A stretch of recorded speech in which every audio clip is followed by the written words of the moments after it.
All right, so it looks like on our call today we have 36% tobacco control professionals, 2% disability and inclusion professionals, 47% are other health department or public health, and 16% were others. And I can see from the chat that we do have a prevention specialist here with us today. And so thank you guys and welcome to our next webinar. And if we can get the poll off the screen, I'm going to go ahead and share my screen so that you guys can see our slides, and we're going to get started.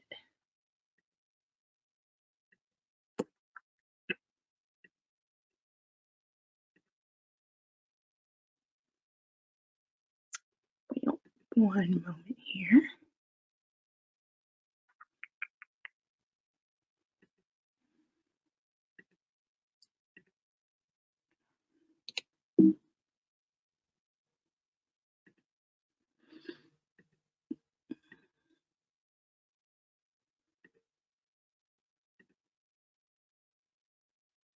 There we go. Welcome everyone to the 2020 Tobacco Control webinar series presented by the Kentucky Center for Smoke-Free Policy and the Kentucky Tobacco Prevention and Cessation Program. My name is Monica Mundy and I'm the Youth Prevention Specialist for KTPC, and I'm going to be your moderator for the day. And thank you all for joining us today. I know these are very unique times and we appreciate each of you being with us. We're sorry once again that we can't be together in person, but we're very excited to bring you so many speakers and rich tobacco control content over the course of the rest of 2020. As I mentioned in our last webinar, each month on the first Tuesday, we are going to be hosting a webinar featuring speakers that would have presented at our annual Kentucky Tobacco Control Conference. And this webinar today is going to be wonderful. It's going to feature experts from the University of Kentucky's Human Development Institute that's going to talk to us about universal design and designing our programs so that everyone can be included. But before we get started, let's thank our wonderful sponsors for today. Thank you to all of our sponsors for being very flexible in helping us move to this virtual format. Our gold sponsors are the Kentucky Health Collaborative and UK Healthcare. Our silver sponsors are Interact for Health. Our bronze sponsor is St. Joseph Hospital. And we'd also like to thank the Appalachian Regional Healthcare Foundation for Healthy Communities, as well as Kentucky Voices for Health for their support. And every year we couldn't bring you this wonderful content and great conference without each and every sponsor and all of their support. So thank you to each of you. Now, we're going to be encouraging everyone to join in on the conversation, share what you're learning, and use the hashtags #IconInTheTrend and hashtag Kentucky Tobacco Free. Also, feel free to tweet at our presenters at HDI_UK and at KCSP at KY Smoke Free and the Tobacco Prevention and Cessation Program at Tobacco Free.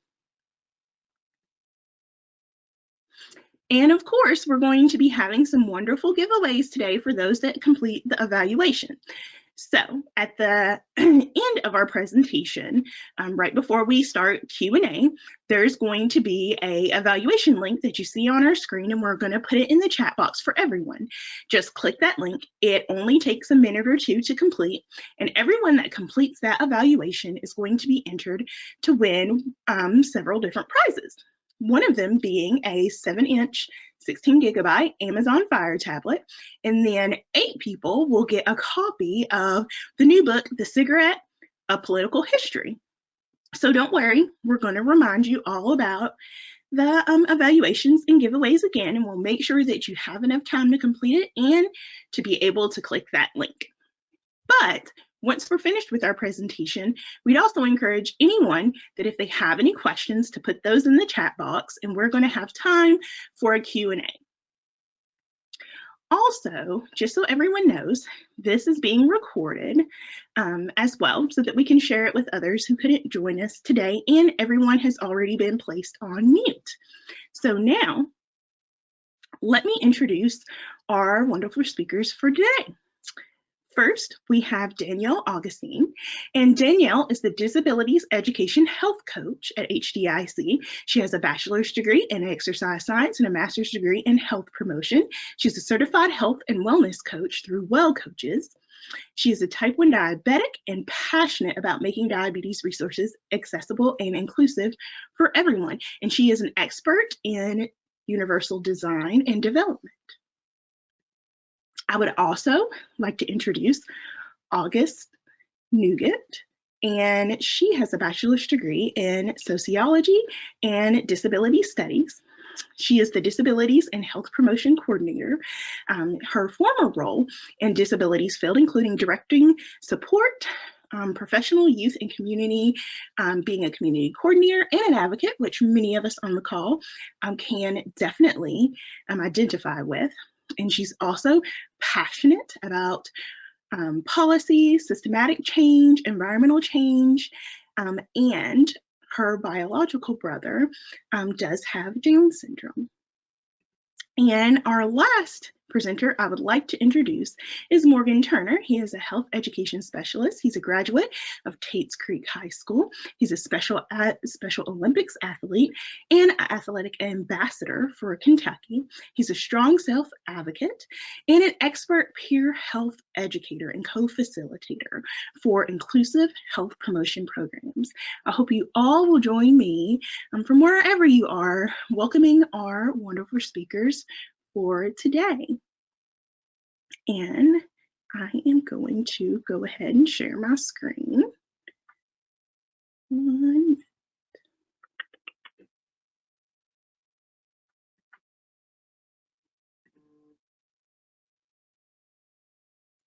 right, take it away. I need screen sharing permissions. Yeah, okay, let's do it again. 1 second. It's okay.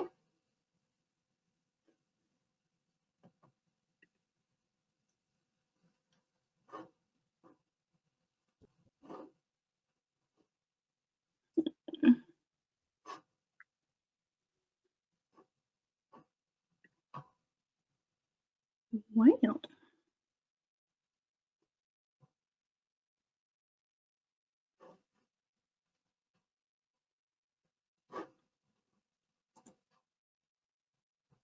Let's see, Austin, do you have the screen by chance? I did, but I released it so you could give it to Danielle. It's not there.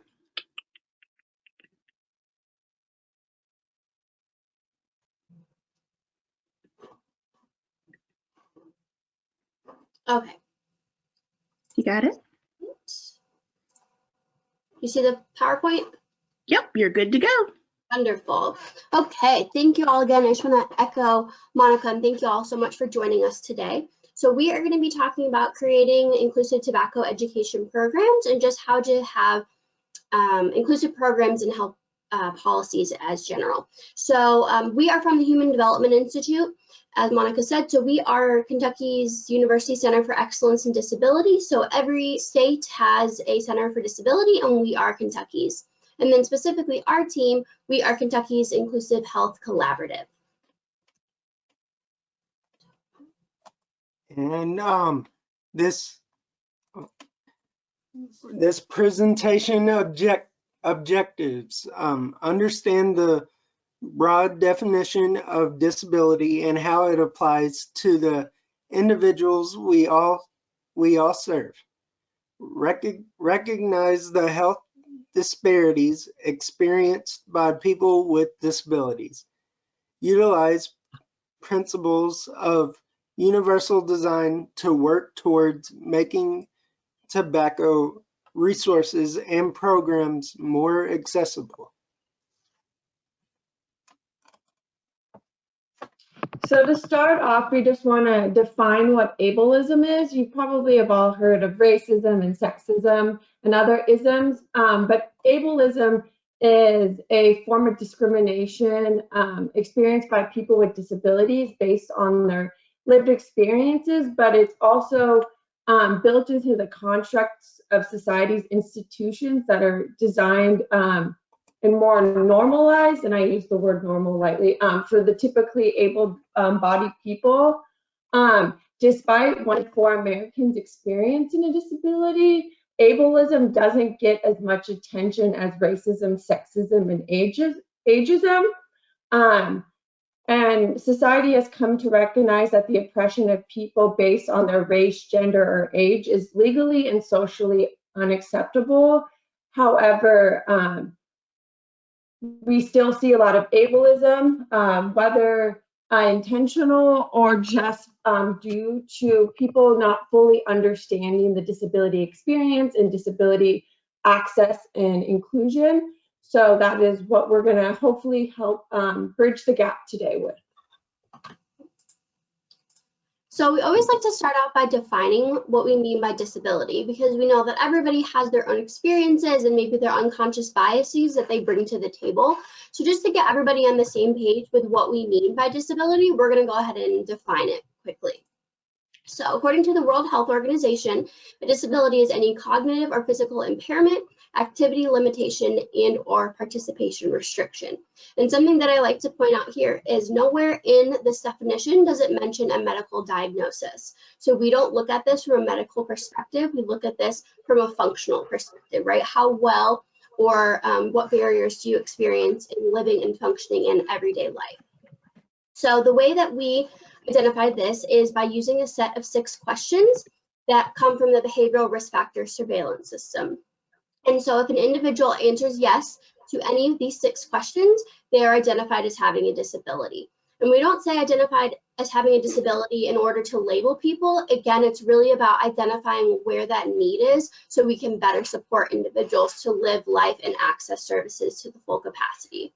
So these questions relate to hearing, vision, cognition, which also includes mental health, mobility, self-care, and independent living. So as you can see, again, it's a very broad definition that helps us identify maybe where are some of those places that we can provide support to individuals.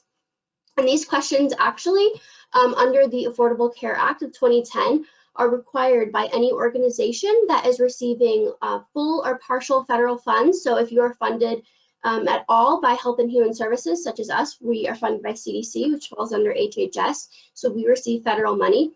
You're required to include these 6 disability demographic questions on any health survey that you give. And so we find that a lot of people don't know this, and we don't say that to scare you and bring the law down on you, but it's really more about, we know that there are so many gaps in the research for people with disabilities. So by doing something as simple as including these 6 questions, we can really start to build the database for this population and identify where those barriers and supports are that we can better provide.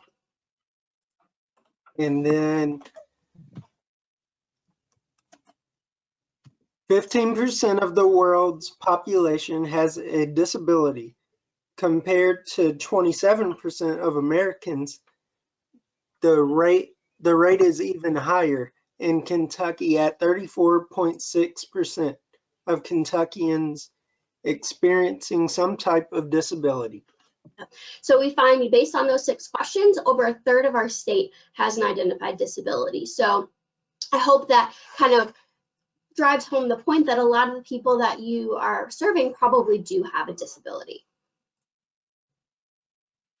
And then within that 34.6% of adults with Kentuckians with disabilities, based off 2016 CDC data, we know that 51.1% of Kentuckians who experience disability also have high blood pressure, 41.6% are considered obese, 45% are inactive, 43.4% smoke. Adults with disabilities are 3 times more likely to have heart disease, stroke, diabetes, and cancer, which all leads to a pretty high cost for healthcare for Kentuckians with disabilities. And so this is our 2017 CDC Disability and Health Kentucky data. We have 4 different graphs: inactivity, high blood pressure, smoking, and obesity. And then we have dark green, people with disabilities. Light green is people without a disability. Dark blue is people in Kentucky with a disability. And then light blue is people in Kentucky without a disability. And out of all these graphs, you notice that in inactivity, high blood pressure, smoking, and obesity, people in Kentucky with a disability is the one that's higher up. But you also see that people with a disability is right there with it. So if we bring this home to tobacco, we can see that, we'll talk about some of the tobacco use stats and some of the chronic conditions for people with disabilities that are related to tobacco use. And a big myth that we come across is that a lot of people think that people with disabilities don't use tobacco products. And, from the research, that is just not true. So we see that 37.7% of adults with disabilities are current smokers. So that's over a third, again, of the disability population are current smokers. We see that 7.4% are e-cigarette users, and that's actually much higher compared to the general population. So if you look at people without disabilities, 5.9% use e-cigs and 7.4% people with disabilities use e-cigs. So 19.1% have asthma, 20.2% have chronic obstructive pulmonary disease. Ooh, I whipped that one out of my anatomy brain, COPD. And 54.3% attempted to quit smoking in the past 12 months. So we have taken this data and created a tobacco and disability one-pager that is specific to the state of Kentucky. So all of the stats you can see here that we just pointed out, and all of the health disparities for people with disabilities are significantly higher. So we know that Kentucky as a whole is not great when it comes to smoking, but when you add that disability layer, those rates are even higher, which contribute to those health disparities. But something that I really want to point out is this middle part here, where there's a higher percentage of people with disabilities in the past 12 months that have tried to quit smoking. So we know that that need is there and that desire to quit smoking is there. But this, maybe they aren't as successful. So how can we help these individuals that have these health disparities, that have this predisposition to using tobacco and having related chronic conditions? How do we help them move forward with their cessation efforts? So why are these disparities higher? Why is tobacco use prevalent in people with disabilities higher compared to the general population? So we know that people with disabilities are more likely to live in poverty and experience low employment rates, which we know looking at those socioeconomic factors is a contributing factor to tobacco use. We can see that 25.7% report an inability to see a doctor in the past year due to cost. So we know that a lot of that health education comes directly from the primary care provider. So individuals may not even have an opportunity to speak with their doctor about tobacco cessation and really fully comprehend the negative effects that it can have on their bodies.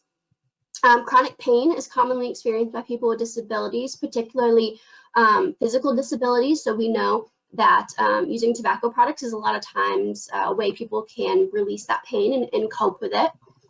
Diagnostic overshadowing is a big one. So what diagnostic overshadowing means is that if you have an individual that goes to see their doctor or any healthcare professional, that their disability is going to overshadow any other chronic health condition that is present.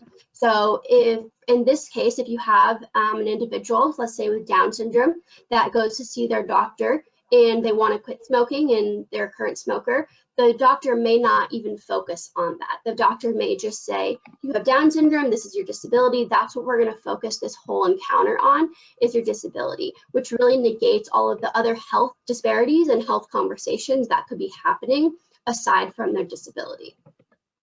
And we can also know that people with disabilities oftentimes have limited relationships. So having that sense of social connection, it might be a big motivator for somebody to use tobacco products because that's the way that they can create a circle of friends, right?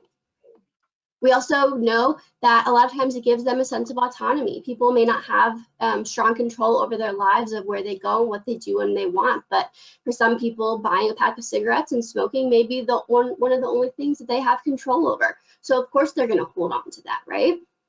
And then lastly, they may have a differing set of sensory experiences.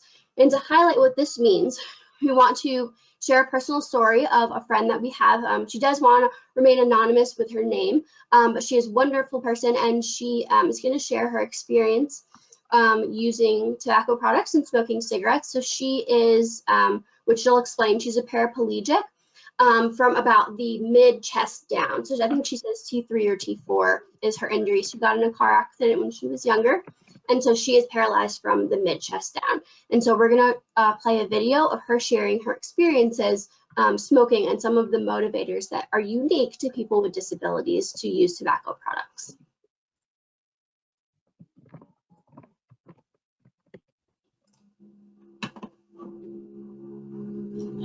I am a T4 paraplegic. I was in a car accident in 2007 at the age of 21. I am now 34 years old. I smoked before my accident. Oh, I'm sorry. It was more a social thing of going out with friends and hanging out with friends that smoked. My accident happened and I didn't smoke for about a year and a half after, and then started hanging out with friends that did smoke, and it was kind of a relief of, stress and being able to, just take a moment to myself and smoke a cigarette. It felt relaxing, and two, it started giving me this sensation in my legs that it's kind of hard to explain, but it almost just felt like they were there.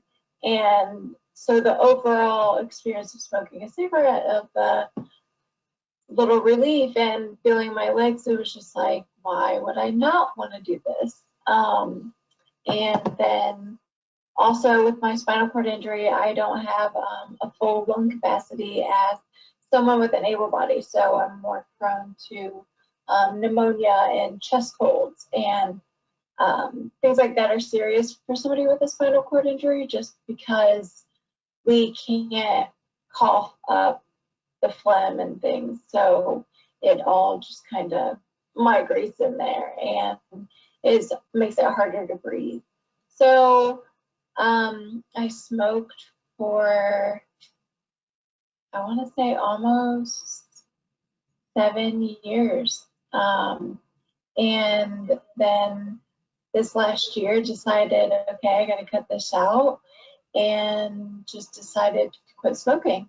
It wasn't really that hard for me because I had to think about my health first and realize that I'm not going to stay young forever, and my health and my lung capacity and chest colds and being more prone to that kind of thing, I just needed to cut it out. And even though like that sensation in my legs was a cool thing, it's like I needed to be over that too. So quitting smoking wasn't too difficult for me, but again, like every once in a while, of course, I crave one, and going out with friends and things like that, having a few drinks is always something that has made me want to smoke more. So, but yeah, I'm smoke free, the way to be, and have struggled and smoked a few cigarettes here and there this past year, but for the most part, I don't buy a pack of cigarettes and smoke anymore. So yeah, thank you. One thing I would tell professionals who are speaking to people with disabilities that are smoking, you need to give them another outlet, something to replace having that moment of just relaxing and taking deep breaths rather than sucking in nicotine. You need to give something else, like for them, like a meditation or something that gives them that relief of not having to think like I have a disability. give them that out for just a minute of being able to, relax. After acquiring my disability, smoking was something that I did before my accident. So I kind of felt like it was normal for me to be able to pick back up that habit after my accident, just to be able to control something in my life and be able to have control of something, as opposed to someone who was born with a disability and kind of didn't know that before part, and how they would have lived or acted before, and definitely picked up smoking again after my accident, just because it was something I could control doing and knew what was happening. So I just think she does a really great job of highlighting maybe, some of the things we never would have thought about when it comes to tobacco use and people with disabilities, and really shifting that mindset and opening up to, oh, wow, there's so much more to this story that maybe I am not aware of, and how we can be more considerate of that. And then before I get into the barriers, 2 other things I want to touch on.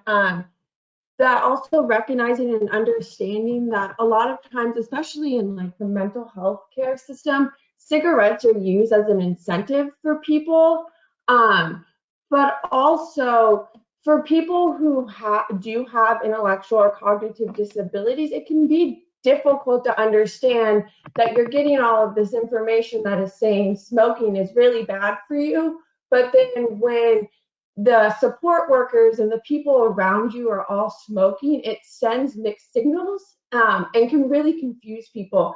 So not only supporting people with disabilities to stop smoking, but also preventing the people or supporting the people around them to stop smoking is going to help that person with the disability moving forward. So as far as barriers, the most common or well-known is physical barriers. So that's the physical space, the physical environment. So thinking about things like curb cuts and wheelchair ramps and elevators, those would be things that help support access in physical spaces. But the most common, however not often discussed barrier is attitudinal barriers. And we really like this quote that says, "It amazes me that doctors still hold the medical model where people with disabilities are believed to be sick, in need of a cure, and they don't have that cure." So we didn't touch on the various models of disability, but the medical model specifically says disability is related to the individual, and it's something that needs to be treated or cured, as opposed to the social model of disability that says disability is based around how our society is built in those social constructs. And then more recently, we've gotten into the human rights model of disability, which says that people with disabilities have a right to be treated fairly and equally, just like their non-disabled peers.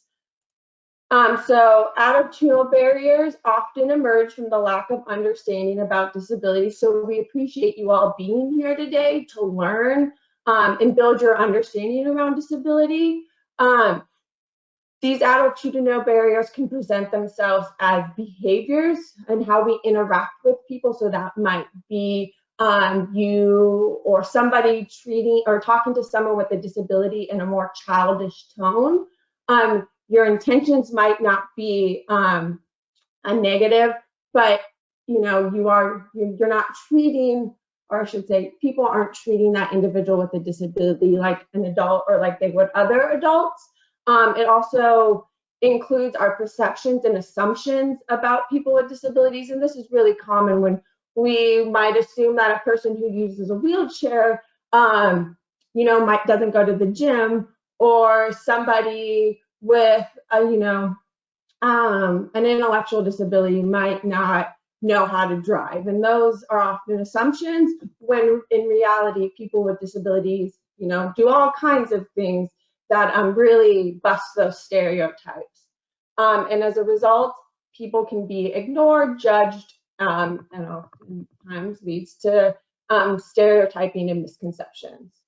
And so going back to that example I just gave about a person with a wheelchair, this is one of our colleagues. As you can see, disability does not mean inability.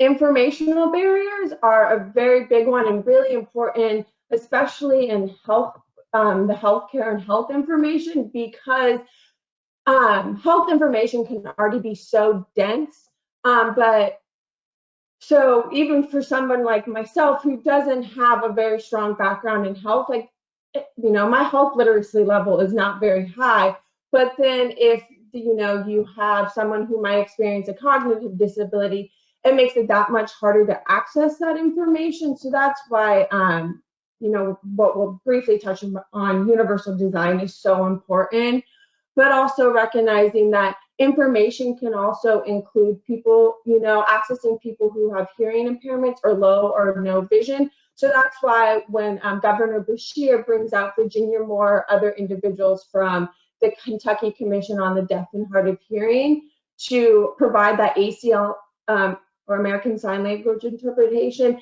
it removes that information barrier. Also, other information barriers to consider would be language and cultural differences. And then again, those communicational barriers can move in from the information, but also just how that information is communicated. So like I said, American Sign Language, but also recognizing how does a person communicate. If a person doesn't communicate using spoken word, are you accommodating and supporting and welcoming that? Also considering, you know, reading and writing levels and just general understanding of information. And then financial barriers. People with disabilities are more likely to live below the poverty line and also more likely to incur additional healthcare costs. And 1 in 3 adults with disabilities have unmet healthcare needs because of the cost of healthcare in the past year, which moves us into the barriers of accessing healthcare.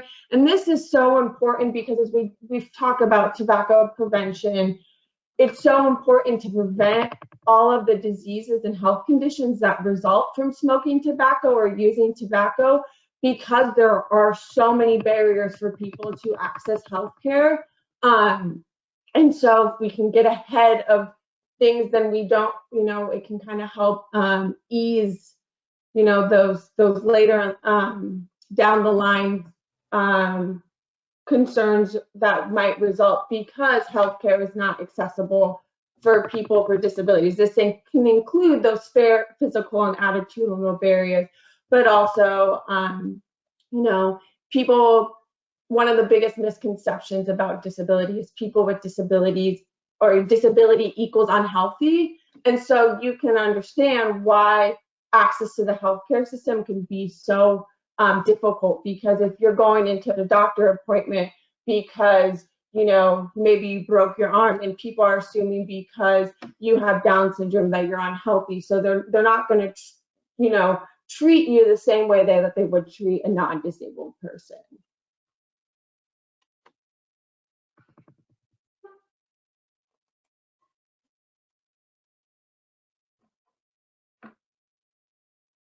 Sorry, I was muted.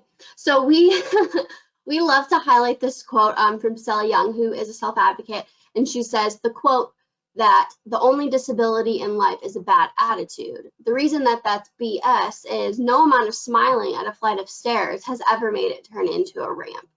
No amount of standing in the middle of a bookshelf and radiating a positive attitude is going to turn all those books into Braille. So this really highlights well the social model of disability, and we need to fix the environment and the way that we create the spaces and offer the programs to be accessible.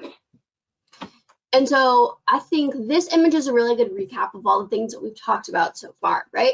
So we have, somebody with a disability, and they're more likely, we know, for a number of reasons, to have a chronic health condition or a disease or an injury, right? But because of their disability, they're less likely to receive proper health care, they're more likely to live in poverty, they're more likely to have low access to health care, which is going to further those chronic conditions and maybe even exacerbate their disability further. So it's this really vicious cycle of, having a disability, but not having access to the proper services and programs, which can then further complications. So, that's really where you all come in, and where we come in is stopping this cycle and providing accessible services and making sure that we're providing, the tobacco programs and any other health programs that we have, and making them accessible to help mitigate these chronic health conditions that may exist. And so one of the tools and one of the strategies that we use to do this is called universal design. And we have a comic strip here. A universal design is avoiding this. So we have all these animals in front of a desk and their teacher, and the teacher says, for a fair selection, everybody has to take the same exam. Please climb that tree. And you see there's all these animals. There's a bird, monkey, penguin, elephant, fish, seal, and a dog. And obviously the monkey is going to pass that class because he says, or pass that exam because he says everyone has to climb that tree. The bird could possibly squeak by with a bee because he'll get up there, but he won't. He's not going to climb. And the elephant and everyone else, they're just going to fail. So that's a little bit about universal design. And we'll provide a more in-depth definition of universal design. But before we do, we just want to help you understand that access and inclusion for people with disabilities is like a federal law. There's actually multiple laws that have this written into it, but the most well-known is the Americans with Disabilities Act, which we're going to be celebrating 30 years since its passing this year. And what it says, or part of what it says, is a public entity shall operate each service, program, or activity so that the service, program, or activity, when viewed in its entirety, is readily accessible and usable by individuals with disabilities. Policy and programming should actively work to create health equity for individuals with disabilities through inclusion, thus helping to address the disparities experienced by individuals with disabilities. So this also, includes that people have a right to understand healthcare information that is necessary for them to safely care for themselves and choose among available healthcare alternatives. But it also says on the flip side that healthcare workers and the healthcare system has a duty to provide this information in simple, clear, and plain language, and to check and support that the patients or individuals with disabilities understand the information before the end of the appointment, before an end of a conversation. And we also too like to highlight this because I think when people think of ADA, you automatically think of built environment, right? Which is absolutely a part of it, right? Somebody can't access your programs if they can't get into the building. But if they can, you have a ramp and you're like, oh, we're ADA compliant, somebody can, in a wheelchair, can get into my building, but then they sit down at your program and they can't understand what you're saying. They can't read the material that you give them. You're still not meeting those requirements. So that's really the approach that we want to look at, is so much more than the physical environment. And Healthy People 2020 is obviously going to be going away soon, but because of the current public health situation, Healthy People 2030, a release date was postponed. But these are just kind of a set of goals that would, give in place the goals for the next 10 years. And so over the last 10 years, Healthy People, in regards to health and disability, the goal was to maximize health, prevent chronic disease, improve social and environmental living conditions, and promote full community participation, choice, health equity, and quality of life among individuals with disabilities. So that includes the need to increase the implementation of evidence-based programs, but also implementing evidence-based interventions from clinical settings to community programs. But I also want to emphasize that just, with whatever the new goals and objectives for Healthy People 2030 are, like these goals from Healthy People 2020 are still important, and we should still, all be collectively working to bring these, make these goals a reality. And then here we have another comic strip. Here's a guy shoveling the steps, and there's these kids, and one of the kids is in a wheelchair, and he says, "Could you please shovel the ramp?" The guy says, all these other kids are waiting to use the stairs. When I get through shoveling them off, then I will clear the ramp for you. And the kid says again, but if you shovel the ramp, we can all get in. Oh, I love this. It's a really clear example of how universal design can help everybody. So as Morgan's going to read us the definition of universal design. What is universal design?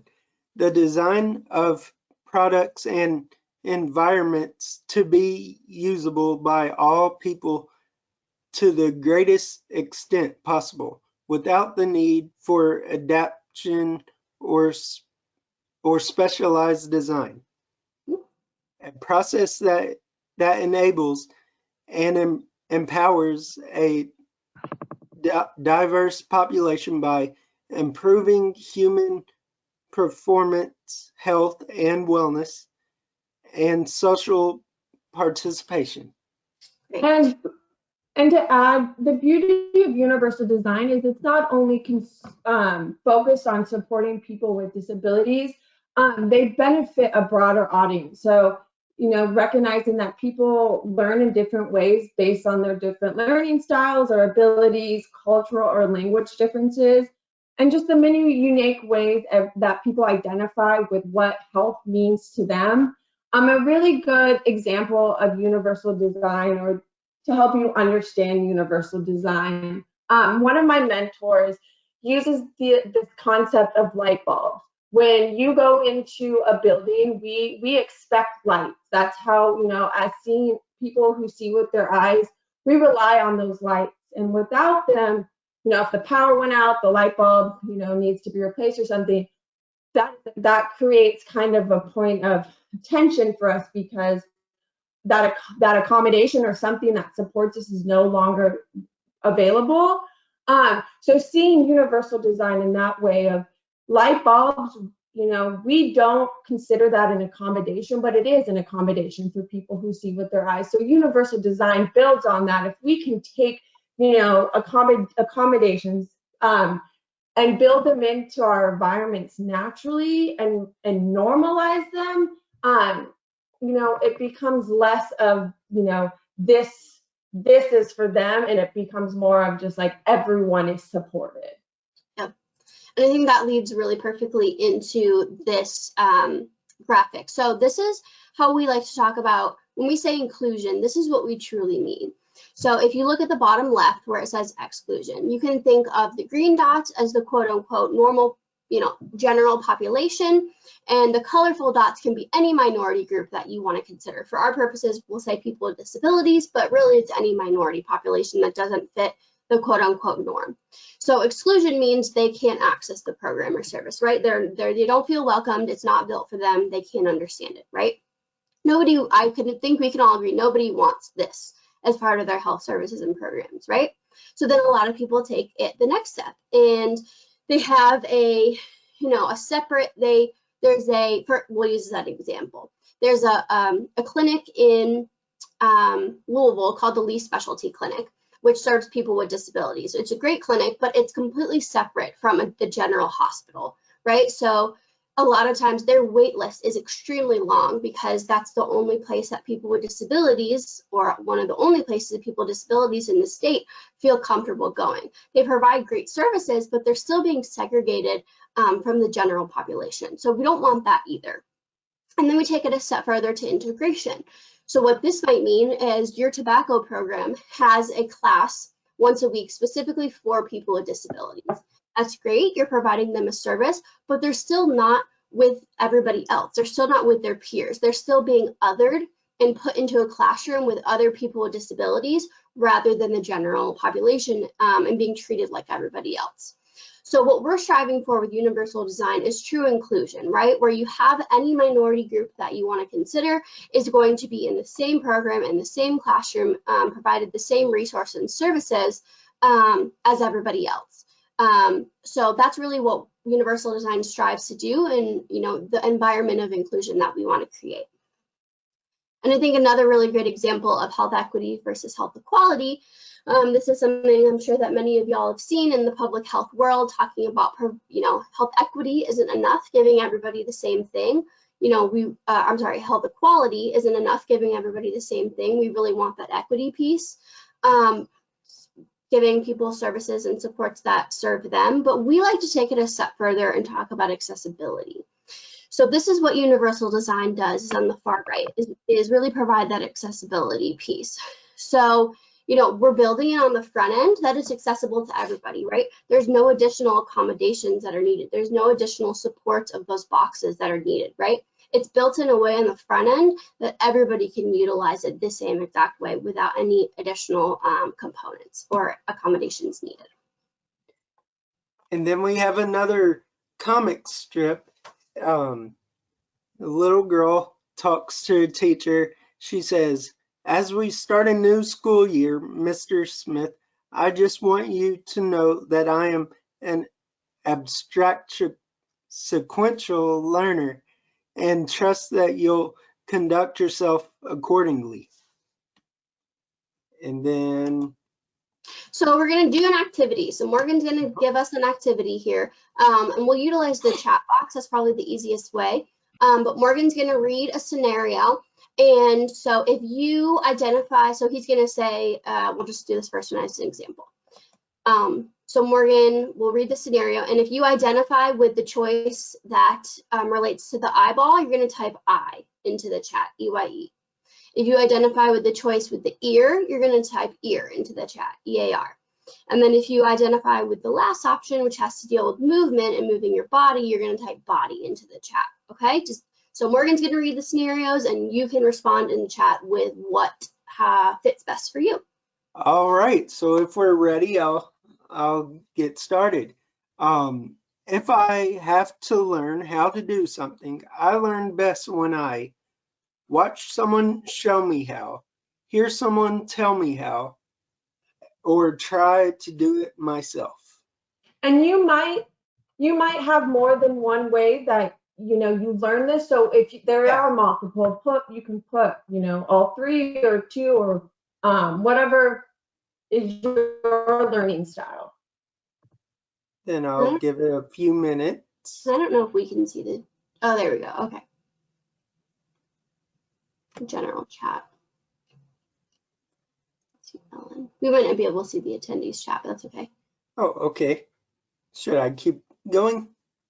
I'll move to the next one. So I would assume, so I'll make an assumption, is that y'all have, everybody kind of has their different learning style. So we'll go to the next one. Okay, so the next one, when I read, I often find that I visualize and picture what I am reading in my mind's eye, read out loud or hear the words inside my head, or fidget and try to feel the content.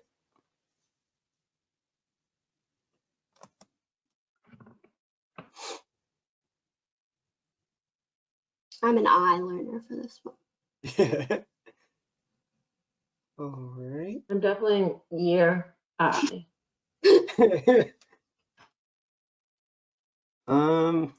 Okay, next one. When asked to give directions, I see the actual places in my mind as I say them or refer to draw them, have no difficulty speaking them, or have to point or move my body as I give them. I think I'm that one. You're the last one. Yeah. I'm the ear.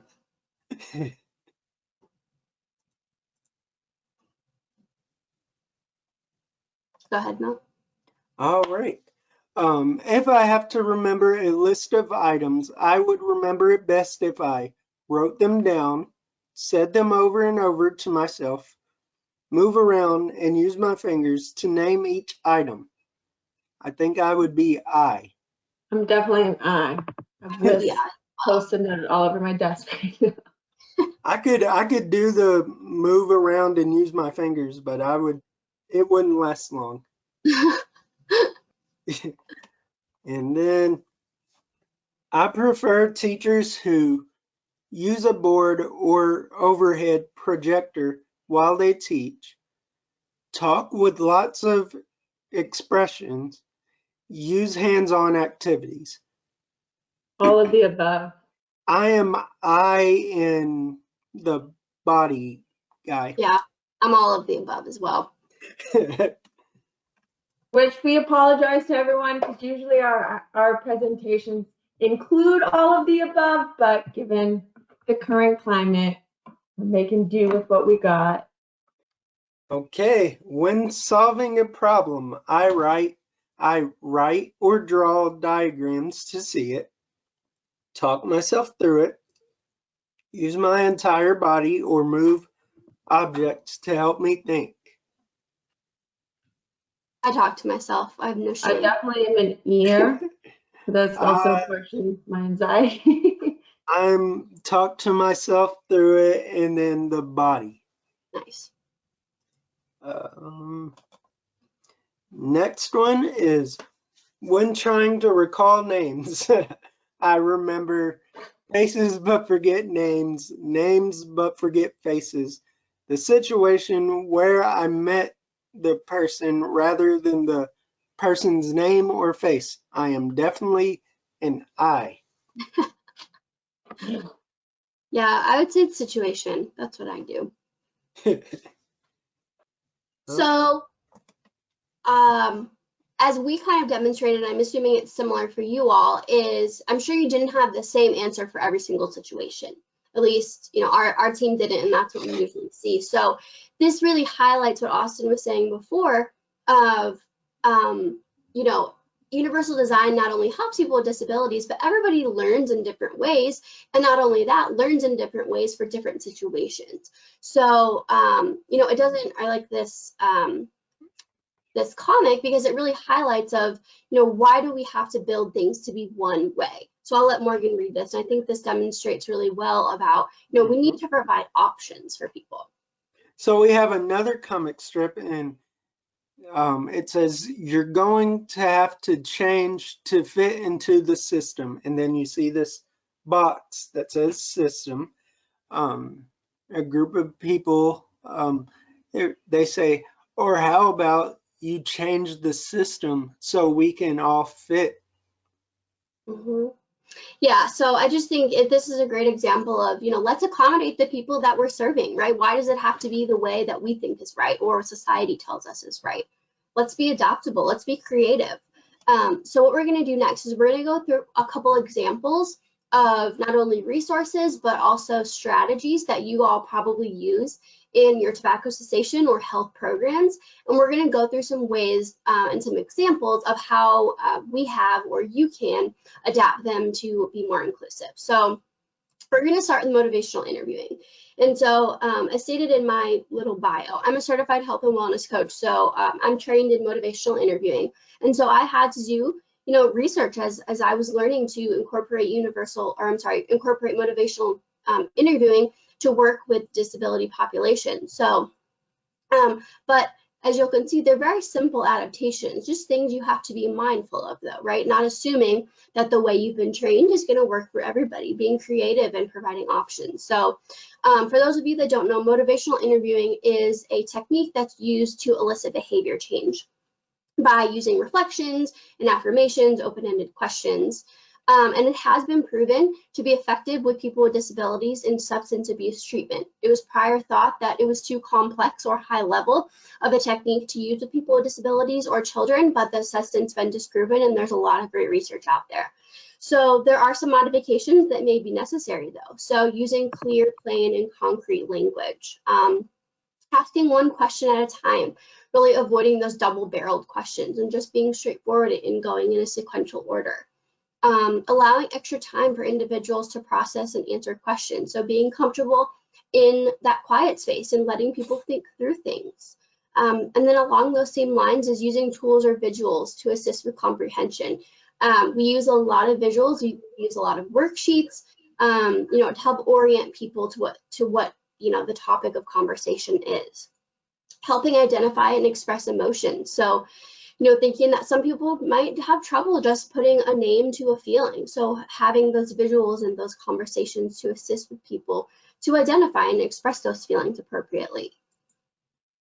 Avoiding metaphors. This is the big one, and this is one that I'm still working through on a daily basis, is how do I remove a metaphor, because sometimes that can be confusing to people. So just putting it as straightforward as possible. Recognizing lack of comprehension. This is the big one, really utilizing that teach back method. If I tell someone, something, I'm going to ask them, hey, can you repeat back to me what I just said to you? So having that comprehension check and making sure that they're fully grasping what the conversation is about and having patience. Providing affirmations. This is a big one. So, affirmations isn't praise. It's not you're doing such a great job. It's I can tell that this is difficult for you, or I can tell you worked really hard on that, right? Providing those affirmations to help, build that self-efficacy as they're working towards a health behavior change. Summarize frequently and before a topic change to make sure that you're on the same page. Providing options is a big one. A lot of times people with disabilities can be overly agreeable and just saying yes, even when, maybe yes isn't the most accurate answer. So instead of asking those yes or no questions, providing options that people can pick from. So you're helping provide them with a sense of autonomy, of being able to choose the response that they want and is accurate for them. Rephrasing existing questionnaires to be accessible, which we'll provide some examples of here in a second.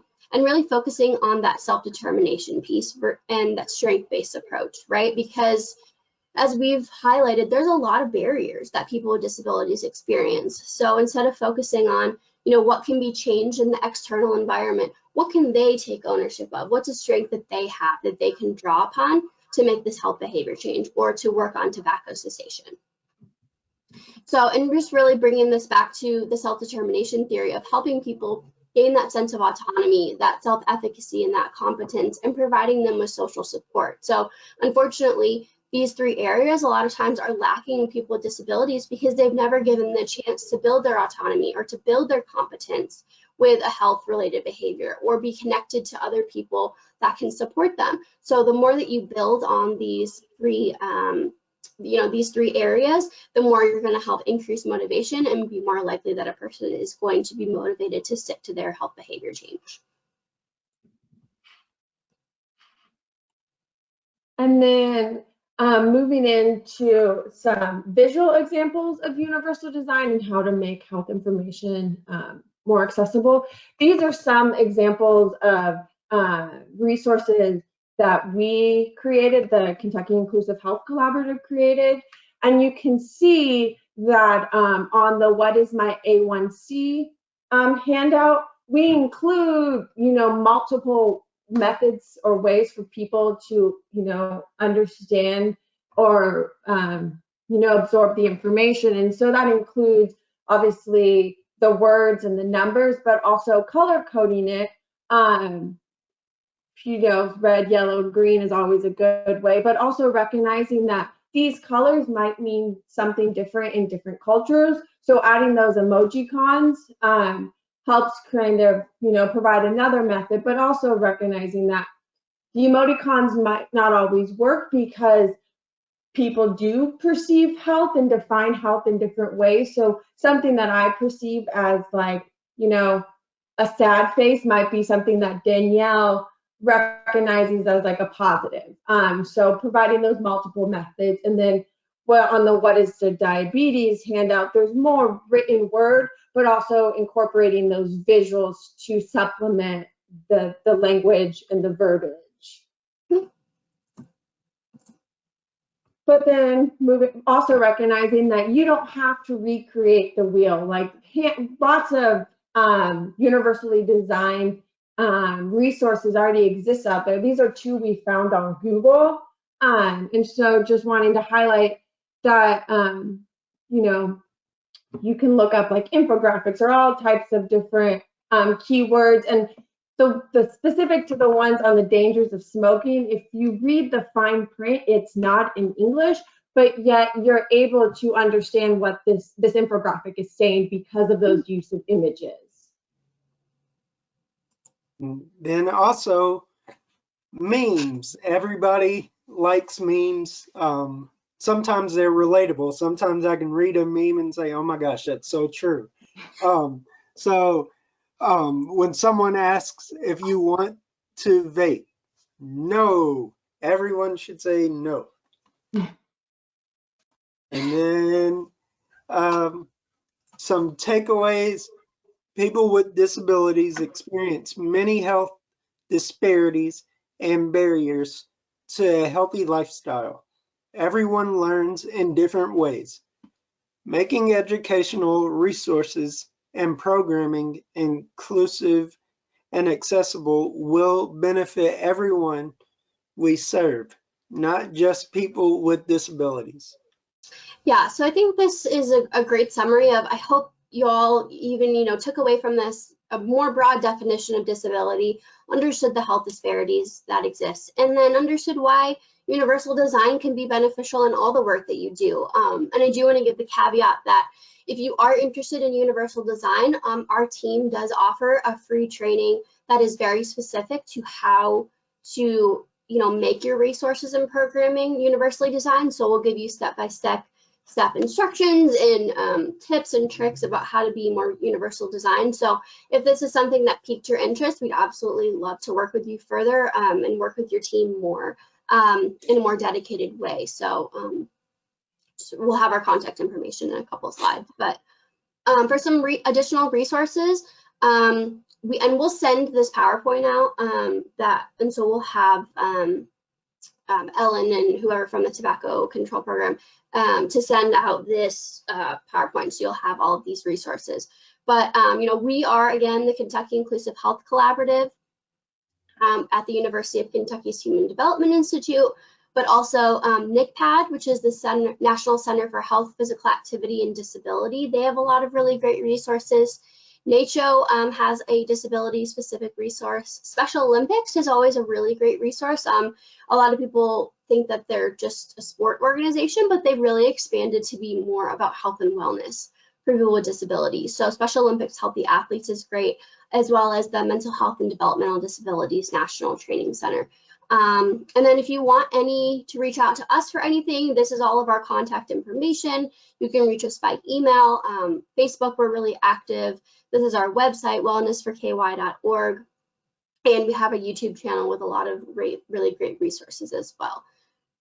So go ahead. Oh, and before we go into the Q&A, I just want to point out that Ellen will be sending out that tobacco one-pager we showed at the beginning and Danielle talked through, so that you guys can incorporate it into your roles in the community. But also we have a lot of resources on our website that are universally designed related to different areas of health and are in the process of adding more and more to our website. We just did a complete overhaul of our website. So we encourage you to check out our website and look back often for more resources. So there are a couple questions that Ellen put in the chat, which I think are really awesome from Amanda. So thank you for those. So we can start to talk through those if y'all want to put any additional questions in there. But so Amanda asked, she said, HUD requires that all public housing agency properties to be smoke-free indoors. Many of these properties have created outdoor spaces for smoking. Can universal design be considered for organizations to try to identify a safe outdoor space for people to smoke? And in short, yes, absolutely. You know, the physical environment is a big part of that, but that safety piece is huge. So yes, absolutely. And we can provide some resources, and that kind of leads into your other question too about the ADA and smoking.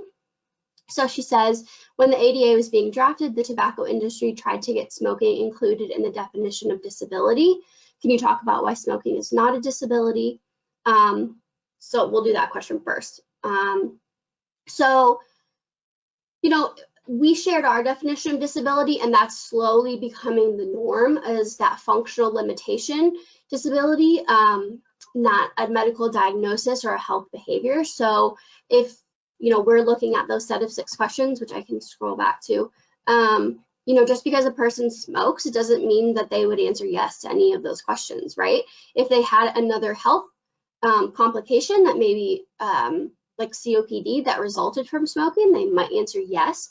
But just because a person uses tobacco, that's not a disability. You got to remember it's that functional limitation, and it's really thinking about those effects of daily life. However, you know, there is some gray area with addiction, absolutely, and that's definitely something that we recognize as a difficulty with people. So that's why we don't like to go by medical diagnoses, is because it's not that black and white. There's a gray area, and it's really about how well can they function to the best capacity in society. So, you know, I'm sorry I don't have a more straightforward answer for you, but really this is the definition of disability that we go off of in thinking about the function in everyday life. I hope that answered that. And then the last question that Amanda asked was, many indoor workspaces and public places in Kentucky that still allow indoor smoking, which is true. So does the ADA provide any guidance about access to smoke-free air and at work for people with disabilities? And so I actually don't know the answer to that question. I don't know if Austin or Morgan, you know the answer to that. But that's a really great point and something we can absolutely look into in the verbiage of ADA. I don't know that it'll outline smoke-free air specifically, but again, under that like safety and health equity piece, I definitely think there's an argument that that could fall under there. But we'll look into that. I think that's a great question. And then just going back to that first question, I wanted to touch on that, you know, Danielle talked about creating that safe physical space, but universal design is also going to be, or can be implemented in the signs that are posted, and creating signs that, you know, offer that information in multiple methods so that people can understand and know where to go to access those outdoor smoking areas is like a big piece of the puzzle as well. Yep, that's a good point. And I have some additional questions for you guys. Sure. Yes. So everyone knows the evaluation link is in the chat box, so everyone can go ahead and start filling out those evals for those prizes. We're going to do about 10 or 15 minutes of questions before we wrap up, but we have gotten several questions about making sure that we are communicating with those with disabilities, especially in the time that we're in right now with lots of things being moved to being online, webinars, by phone. A lot of medical professionals are utilizing telehealth. I know a lot of the tobacco coordinators have been trying to figure out how to do their cessation classes virtually versus in person because of what we're going through. So we wondered if you had any advice for making sure that we're being very inclusive for everyone. Yes. So one of the most important parts of, you know, being inclusive is that conversation piece of, or what we would call testing it out. So consulting those experts. So, you know, it's okay and appropriate to ask people in these situations when you're trying to make your programs more accessible and inclusive, to ask individuals, you know, what accommodations do you need, and welcome that feedback of how do I, you know, make the virtual telehealth, you know, online space more accessible to people with disabilities. And one of the biggest things that has really been highlighted during this pandemic is that, you know, I see a lot of health videos being shared and those closed captionings aren't there. And closed captionings are so important for people who, you know, are deaf and hard of hearing, but also it just provides another method of sharing information so that people, if they're visual learners, they can read it and process it that way. But Danielle and Morgan might have other ways, but the biggest thing is definitely welcoming and inviting feedback from people. Yeah, I think, yeah, that's definitely a huge part of it. And I think, you know, a silver lining to this, you know, time that we're in is people are thinking about accessibility a lot more, which it's unfortunate that it took this for that conversation to happen, but it's great. And I think, Monica, another piece that you started that question with was, how do we reach these people, right? And so that's a big part of it. On the front end is thinking about the ways that you're marketing and advertising your programs. And you know, doing a little bit of research, and we're definitely a resource to help you identify those areas in the community where you can reach people with disabilities. There's a lots of you know, group homes and adult residence facilities that, you know, you could tap into. So, you know, just really do your research and seeing what organizations are in your community, and where do the people that you may not be reaching, where can they be found? Where can we market? Where can we offer our programs in an accessible space?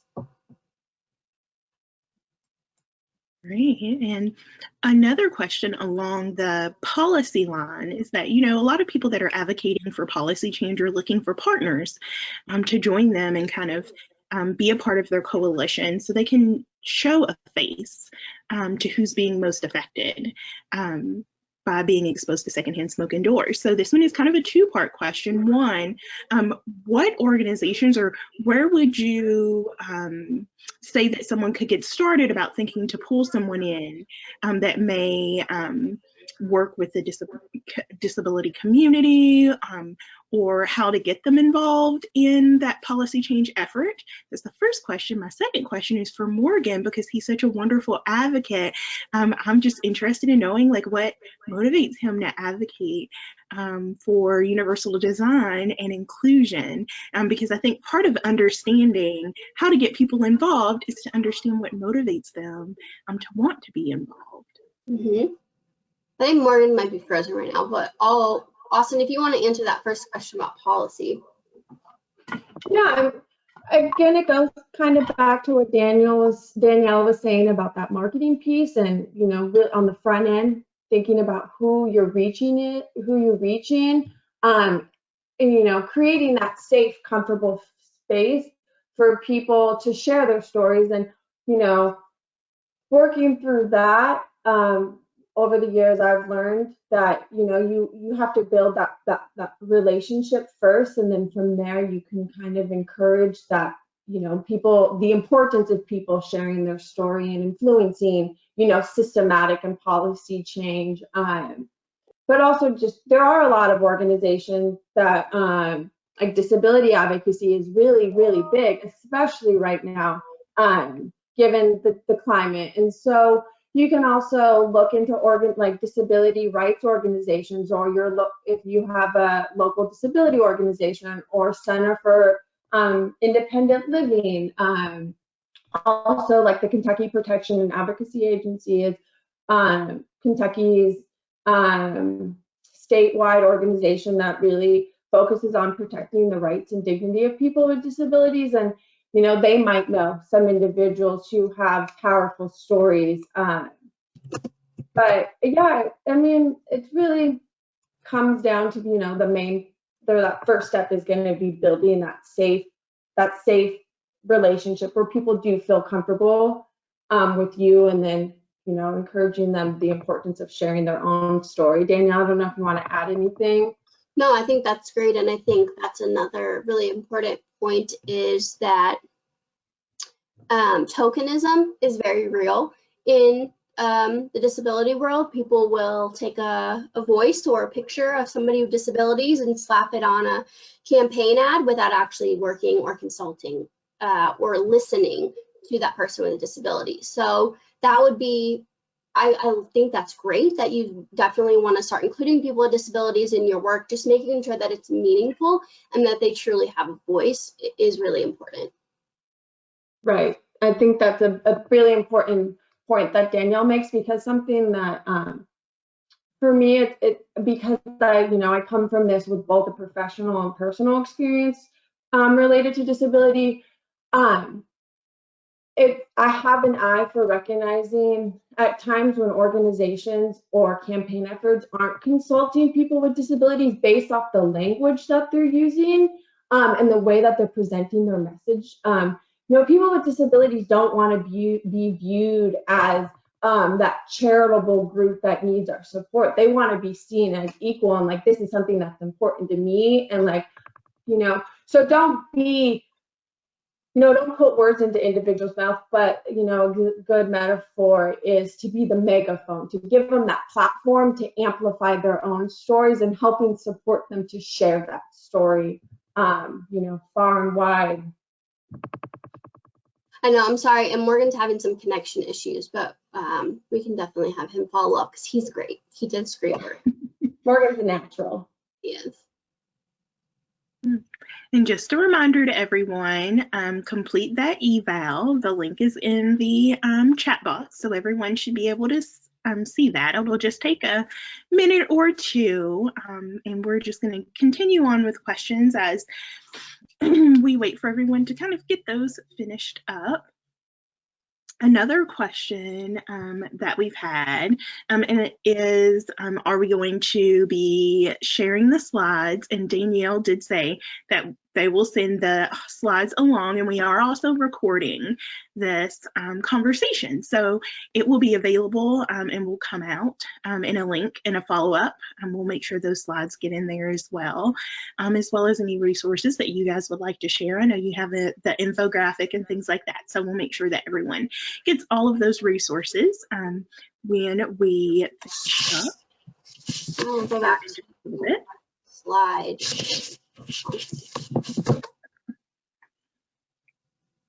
And let's see. I'd like to also state so we are the health and wellness team, but at HDI there's a really broad array of projects. So anything from like early childhood to employment, so anything disability related that you're looking for, if it's beyond health, you can still reach out to us and we'll connect you with the proper people. That is great to know, because a lot, as we all know, a lot of us wear a lot of different hats for a lot of different programs. So knowing the scope of HDI is great. Yes, we're pretty broad. Yeah, and so we do have a question specifically about working with those with disabilities through phone, such as like the Quit line. I know you guys are familiar with 1-800 Quit Now. And so one of the questions there was, how can we be more inclusive with providing those cessation services via the phone? And I know you guys have worked with Heather Shaw, who's our cessation coordinator here at the state, and you've worked with National Jewish as well for being more inclusive. So I thought maybe you guys could talk a little bit about that in your partnership with the Quit line.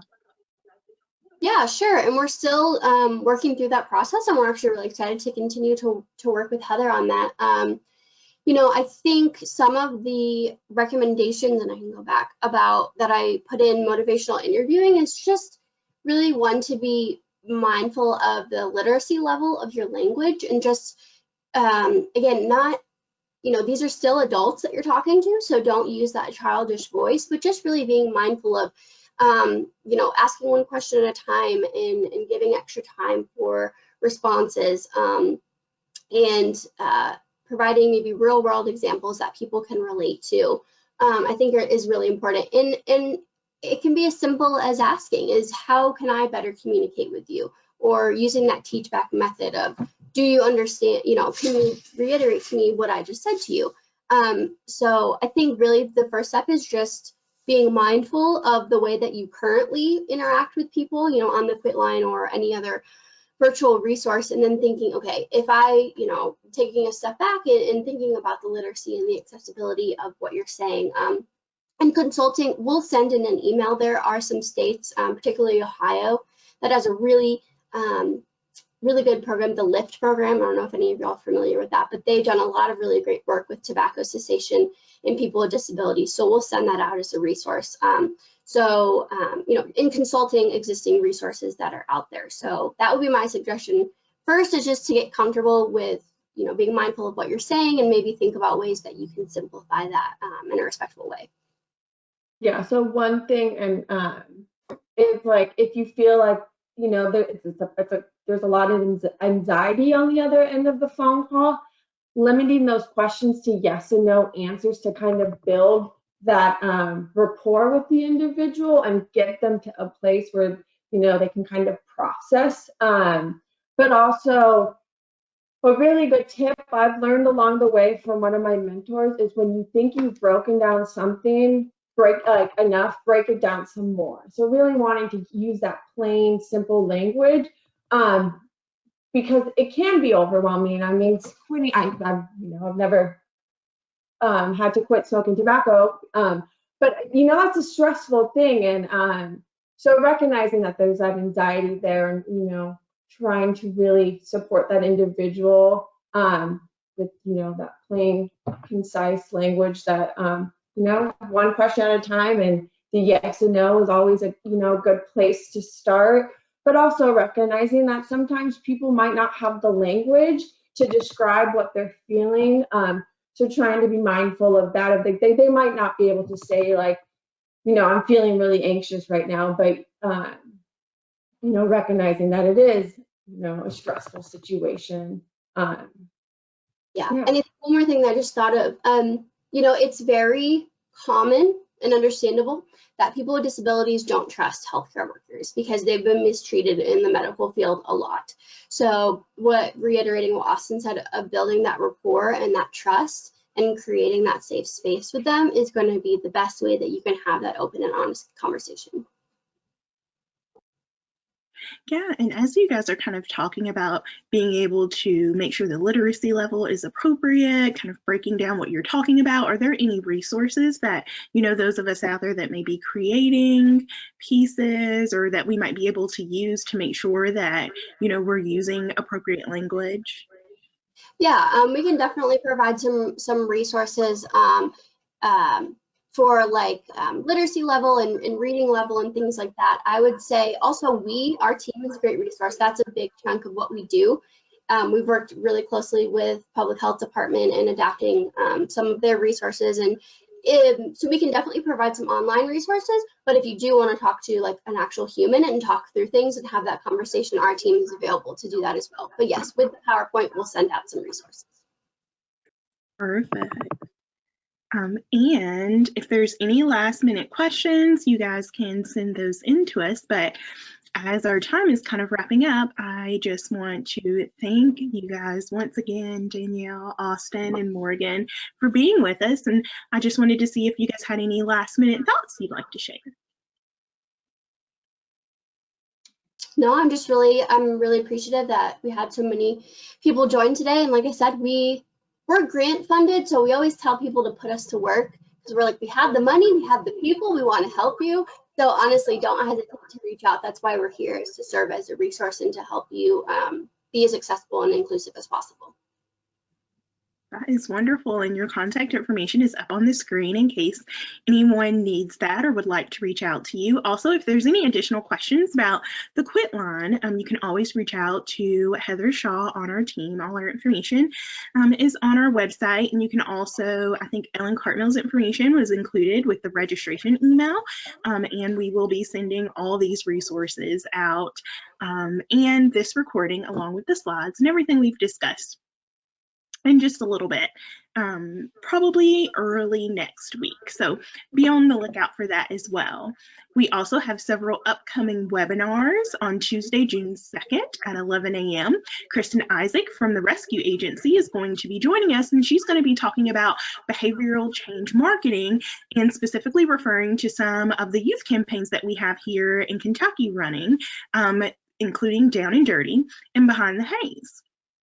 And then on Tuesday, July 7th at 2 p.m., we will have a representative from National Jewish Health that will be with us, and we'll be specifically talking about the quit line, and that will be Thomas Yolijo. So we hope that you guys will join us. These are still the first Tuesday, but just note the times are a little different because both of these speakers are on the West Coast, and we will be sending out information for that so that you guys can join us and participate. And so now I would like to announce the winners of our drawing for the evaluations for today. And what we have for the books is Chelsea Krantz, Rachel Bedwell, Jill Edwards, Jennifer Osborne, and I apologize if I'm mispronouncing your name, Tipani Baker, Ellie Schwartzer, Kathy Bess, and Amy Chafee. And we will be emailing you. You'll get an email from someone so that we can figure out where to send your books to. And the winner of the tablet is Elizabeth Holbrook. So thank you guys for joining us today. We're thankful that you're here with us, and be on the lookout again for information for upcoming webinars as well as a follow-up to the webinar today. If you didn't get a chance to take the evaluation, please feel free to click that link and go ahead and take that as we wrap up. But thank each of you for being with us, and if you have any questions, please let us know. Thanks. Thank you. And Amanda, we'll get an answer to your question and send it to Ellen and Monica. Thank you, everyone. Thanks. Bye. Bye.